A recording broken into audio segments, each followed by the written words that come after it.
Hello aspirants, welcome to the CUET mentor. तो जैसा कि आप लोग जानते हैं कि आपका सीयूईटी का फॉर्म रिलीज हो चुका है और 3 जनवरी से लेकर 30 जनवरी तक आपके सीयूईटी के फॉर्म को फिल किया जाएगा। तो जैसा कि मैंने पहले इसके पहले वाले वीडियो में कहा था कि आपको घबराना नहीं, आपको पैनिक नहीं करना, आपके पास इनफ टाइम है। तो आज के इस वीडियो में हम लोग डिस्कस करेंगे ऐसे डॉक्यूमेंट्स जो आपके पास होने ही चाहिए, जिनकी ज़रूरत आपको सीयूईटी के फॉर्म फिल करते टाइम आपको होगी। ऐसे डॉक्यूमेंट्स के बारे में हम लोग डिस्कस करेंगे। अगर आपके पास वो डॉक्यूमेंट्स है, आप फॉर्म को फिल कर सकते हैं। अगर आपके पास डॉक्यूमेंट्स नहीं है, तो वो डॉक्यूमेंट्स को अरेंज कर लीजिए। और अगर डॉक्यूमेंट्स में कोई गड़बड़ है, अगर कुछ मिसमैच कर रहा है, देन उसको ठीक करा लीजिए। क्योंकि अगर कुछ मैच मिसमैच हुआ और अगर आपने फिल कर दिया उसी अकॉर्डिंग, देन बाद में आपको दिक्कत होगी ही होगी। तो इसको इग्नोर नहीं करना है, क्योंकि एक छोटी-सी गलती आपके पूरे 1 साल को खराब कर सकती है। तो ये गलती नहीं करना है, ठीक है? तो ये बहुत छोटी-सी वीडियो रहने वाली है, इसमें हम लोग डिस्कस करेंगे फटाफट कि क्या डॉक्यूमेंट्स आपको चाहिए ही चाहिए और मैक्सिमम डॉक्यूमेंट्स आपके पास होंगे ही होंगे। लेकिन कुछ चीज़ें हैं जो आपको ध्यान रखनी है, जिसके बारे में आपको जानना चाहिए कि जो डॉक्यूमेंट है वो अपडेटेड होना चाहिए। साथ ही साथ वो डॉक्यूमेंट जो है आपके पास होना ही चाहिए, नहीं है तो अरेंज कर लीजिए जल्दी से। मैं आपको बताता हूँ। तो अगर पहले डॉक्यूमेंट की बात करें तो आपने सबने 10th पास किया ही होगा, जबकि आप 12th में पढ़ रहे होंगे, करेक्ट? सो 10th का मार्कशीट एंड सर्टिफिकेट आपके पास होना चाहिए। मेबी अभी फॉर्म में मार्कशीट से काम चल जाए या फिर सर्टिफिकेट भी माँग रहे होंगे। लेकिन अगर आप काउंसलिंग के टाइम जाओगे तो सर्टिफिकेट लगेगा ही लगेगा। कई बच्चे होते हैं जो सर्टिफिकेट ओरिजिनल या फिर प्रोविज़नल नहीं निकालते हैं स्कूल से, तो आपको सर्टिफिकेट होना ही चाहिए। साथ ही साथ मार्कशीट भी होना चाहिए। हालाँकि मार्कशीट जनरली सबके पास होता ही है। तो मार्कशीट एंड सर्टिफिकेट दोनों होना चाहिए आपके पास। साथ ही साथ 12th का मार्कशीट एंड सर्टिफिकेट भी होना चाहिए। 12th का मार्कशीट और सर्टिफिकेट आपके पास होना चाहिए। अगर आप अपीयरिंग में हैं, देन आपको अपलोड नहीं करना है, क्योंकि अपीयरिंग में तो आपका एग्ज़ाम ही नहीं हुआ होगा, तो आप अपलोड नहीं करोगे, तो वहाँ पे आप डाल सकते हो कि 12th मेरा अपीयरिंग है। ठीक है? तो कोई दिक्कत वाली बात नहीं है। अगर आप 12th पास आउट हो, देन आपके पास मार्कशीट एंड सर्टिफिकेट होना चाहिए। तीसरे नंबर की अगर हम बात करें तो आता है वैलिड आईडी प्रूफ। इसमें सबसे कॉमन है आधार। इसके अलावा भी आईडी प्रूफ आप दे सकते हो, लेकिन आधार सबसे कॉमन है और इजीली सबके पास अवेलेबल होता ही है आधार। तो आप आधार दे सकते हो। अगर आपके पास आधार नहीं है तो और भी डॉक्यूमेंट है उसमें, लिस्ट में, उनमें से कोई भी आप एक दे सकते हो। तो जनरली लोग आधार देते हैं, इसलिए मैंने आधार को लिखा है। लेकिन अगर आपके पास आधार नहीं है, देन आप कोई भी डॉक्यूमेंट दे सकते हो जो उसमें लिस्ट में होगा। और आधार है तो आधार क्या होना चाहिए? अपडेटेड होना चाहिए। अपडेटेड, क्योंकि एनटीए ने इसके पहले ही एडवाइजरी जारी करके कह दिया था कि आधार जो अगर आप कोई भी डॉक्यूमेंट दे रहे हो, अपडेटेड होना चाहिए, ठीक है? तो उसमें जो आपका फ़ोटो है, जो आपका डेट ऑफ बर्थ है, जो मिसमैच करता है, बहुत बहुत लोगों का ऐसा होता है कि 10th के मार्कशीट में कुछ और डेट ऑफ बर्थ है और आधार में कुछ और डेट ऑफ बर्थ है, तो वो मिसमैच करता है, तो वो नहीं होना चाहिए। और जो 10th का मार्कशीट एंड सर्टिफिकेट है, इसी को प्राइमरी डेट ऑफ बर्थ का प्रूफ माना जाता है।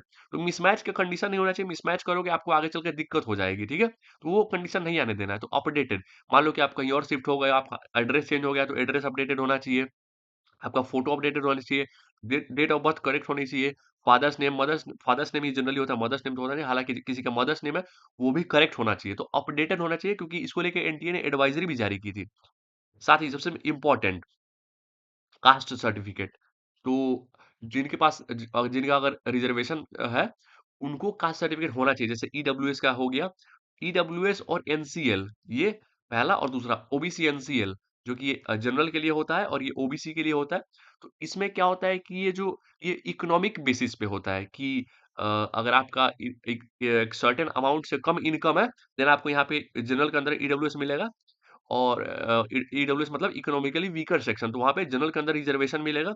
और यहाँ पे भी ओबीसी के अंदर भी वही है कि आपका अगर एक सर्टेन इनकम से कम है, देन आपको ओबीसी का रिजर्वेशन मिलेगा। वो इनकम से अगर ज़्यादा है, तो आपको रिजर्वेशन नहीं मिलेगा। तो ये चीज़ें हैं। तो ये क्या होता है कि इसमें होता है कि करंट जो फाइनेंशियल ईयर है, यानी कि अपडेट रिसेंट आपका सर्टिफिकेट होना चाहिए। ये नहीं कि आपका 2022 का सर्टिफिकेट बनाया हुआ है ईडब्ल्यूएस का या फिर ओबीसी एनसीएल का, आप उसी को लगा रहे हो, तो ये रिजेक्ट हो जाएगा। तो ये अपडेटेड होना चाहिए, रिसेंट होना चाहिए, क्योंकि ये जो ईडब्ल्यूएस दोनों इकोनॉमिकल सेक्शन पे, ईडब्ल्यूएस भी इकोनॉमिक सेक्शन पे, एनसीएल भी इकोनॉमिक सेक्शन पे है। इसका मतलब ये है कि क्योंकि क्या होता है कि भाई मुझे इकोनॉमिक बेस पे रिज़र्वेशन मिल रहा है, राइट? तो हो सकता है कि मैं कल को अमीर हो जाऊँ भाई, मुझे रिज़र्वेशन की ज़रूरत नहीं है। तो इसलिए ये रीसेंट माँगा जाता है, तो आपका रीसेंट फाइनेंशियल ईयर का होना चाहिए, ठीक है?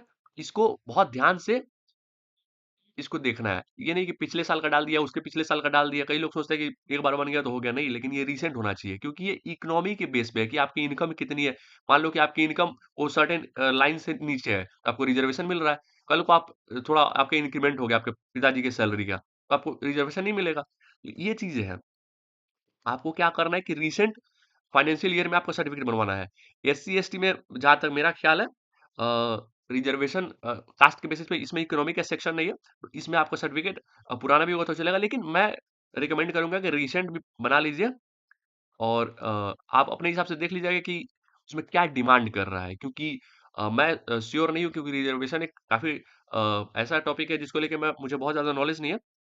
तो आप देख लीजिएगा कि कौन-सा मिल रहा है, लेकिन मैं कहूँगा कि आप रीसेंट बना लीजिएगा, ठीक है? चौथा अगर हम बात करें 5वें की, तो ये है मोबाइल नंबर। मोबाइल नंबर आपका अपना होना चाहिए। इसके पहले वाले वीडियो में मैंने कहा था कि मोबाइल नंबर आपका अपना होना चाहिए, साथ ही साथ वो एक्टिव होना चाहिए क्योंकि ओटीपी वेरिफिकेशन के टाइम उसकी ज़रूरत पड़ेगी या फिर आपको कम्युनिकेट करने के लिए आपसे। हालाँकि कम्युनिकेशन 99% टाइम ईमेल के ज़रिए होता है। 99% टाइम ईमेल के ज़रिए होता है। लेकिन मोबाइल नंबर आपका अपना होना चाहिए क्योंकि लॉगिन करने में ओटीपी वेरिफिकेशन करने में, ये सब में आपको मोबाइल नंबर की ज़रूरत पड़ेगी। कई बच्चे होते हैं जो साइबर कैफ़े से फॉर्म भरते हैं और साइबर कैफ़े वाला अपना नंबर डाल देता है, तो उनको दिक्कत होगी ही होगी। मैं लिख के देता हूँ, आपको दिक्कत होगी ही होगी। तो इसमें क्या करना है कि आपको अपना मोबाइल नंबर देना है और लास्ट सबसे लास्ट ईमेल आपका अपना होना चाहिए, साथ ही साथ वो एक्टिव होना चाहिए और ईमेल एग्ज़ाम देने के बाद आपको ईमेल रेगुलरली चेक करना है या फिर एग्ज़ाम के पहले भी। जो भी नोटिस आएगा, जो भी आपको इन्फॉर्मेशन आएगी, वो आपके ईमेल पे ही आएगी। तो आपको ईमेल रेगुलरली चेक करना पड़ेगा, ठीक है? आपको ईमेल कई बच्चे ऐसे होते हैं जो हालाँकि मैं भी अपने स्टूडेंट लाइफ़ में ऐसा ही था कि मैं ईमेल चेक ही नहीं करता था। ईमेल कोई ऐप है भई चलाने वाला। हम लोग चेक करते हैं क्या? इंस्टाग्राम चेक करते हैं, फेसबुक चेक करते हैं। लेकिन ईमेल चेक करने की आदत डालिए। आप प्रोफ़ेशनल लाइफ़ में जाएँगे, आप जैसे आप सुबह उठते हैं सबसे पहले मोबाइल खोलते हैं तो क्या देखते हैं कि व्हाट्सएप पे किसी का मैसेज आया है कि नहीं, इंस्टाग्राम पे क्या आया है। लेकिन आप प्रोफेशनल लाइफ में जाएँगे, आप सबसे पहले ईमेल खोलेंगे कि भाई क्या आया है ईमेल पे जॉब को लेके या रिकमेंडेशन को लेके या काफ़ी चीज़ें हैं ईमेल पे। प्रोफेशनल लाइफ में जाओगे तो उसकी ज़रूरत पड़ेगी। आप अभी से आदत डालिए और 99% टाइम 100 बार अगर आपसे कम्युनिकेट करने की कोशिश की जाएगी, उसमें 99 बार आपसे ईमेल के ज़रिए कॉन्टैक्ट करने की कोशिश की जाएगी। आपको आपका रिज़ल्ट ईमेल पे भेजा जाता है। आपको कोई नोटिस जो है ईमेल पे भेजा जाता है। आपको सीट अलॉटमेंट ईमेल पे आती है। आप उस सीयूईटी की वेबसाइट पे जहाँ पे आप रजिस्टर करोगे उस पे भी आएगी। लेकिन वहाँ पे आप जाके चेक करोगे तो आएगी। लेकिन यहाँ पे ईमेल पे आपको डायरेक्टली भेज दिया जाता है। तो सॉरी ईमेल बहुत ज़रूरी है। एक्टिव ईमेल होना चाहिए और आपका अपना ईमेल होना चाहिए, ठीक है? तो ये चीज़ें थी, इसको आप इग्नोर नहीं कर सकते। ख़ास करके ये जो चौथा है और ये जो कॉन्टैक्ट के तरीके हैं, इसको लेके आप इग्नोर नहीं कर सकते। साथ ही साथ आधार अपडेटेड होना चाहिए। ये जो कास्ट सर्टिफ़िकेट है, इसको आप अपने हिसाब से देख लीजिए क्योंकि जितनी मेरी इन्फॉर्मेशन थी, वो मैंने बताया कि ये जो रिसेंट होना चाहिए ईडब्ल्यूएस साथ ही साथ ओबीसी। क्योंकि ये काफ़ी हद तक सिमिलर है कि ईडब्ल्यूएस और ओबीसी इकोनॉमिक बेसिस पे आपको रिज़र्वेशन मिलता है। अगर आप जनरल से हैं, आपको ईडब्ल्यूएस नहीं मिलता, देन कोई आपको कास्ट सर्टिफ़िकेट की ज़रूरत नहीं है, कोई रिज़र्वेशन सर्टिफ़िकेट की ज़रूरत नहीं है। तो अगर आप ईडब्ल्यूएस हैं या फिर ओबीसी एनसीएल से हैं, आपको रिसेंट चाहिए और एससी-एसटी में भी मैं कहूँगा कि रिसेंट ही बनवा लीजिए क्योंकि अगर बाद में कोई दिक्कत नहीं हो, तो इसके लिए रिसेंट क्योंकि बहुत आसानी से और एक बहुत इम्पोर्टेंट बात क्या है कि ये कास्ट सर्टिफिकेट और ये OBC NCL EWS SC ST certificate ये कई लेवल पे बनता है। अगर आप एक आपके स्टेट गवर्नमेंट के लेवल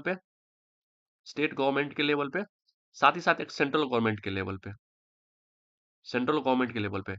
आपको जो बनवाना है सेंट्रल गवर्नमेंट के लेवल पे बनवाना है। क्यों? क्योंकि आप टारगेट कर रहे हो सेंट्रल यूनिवर्सिटीज़ को। मेबी आपका स्टेट यूनिवर्सिटी में एडमिशन हो तो वो वहाँ पे वो चल जाए स्टेट गवर्नमेंट के द्वारा ऑथराइज्ड। लेकिन आपको बनवाना है सेंट्रल यूनिवर्सिटीज़ का। सेंट्रल यूनिवर्सिटी को आप टारगेट करो, सेंट्रल गवर्नमेंट के द्वारा जो ऑथराइज़्ड होता है उसको बनवाना है, ठीक है? तो ये काफ़ी इंपॉर्टेंट चीज़ है, तो इस चीज़ को आप मिस नहीं कर सकते हो।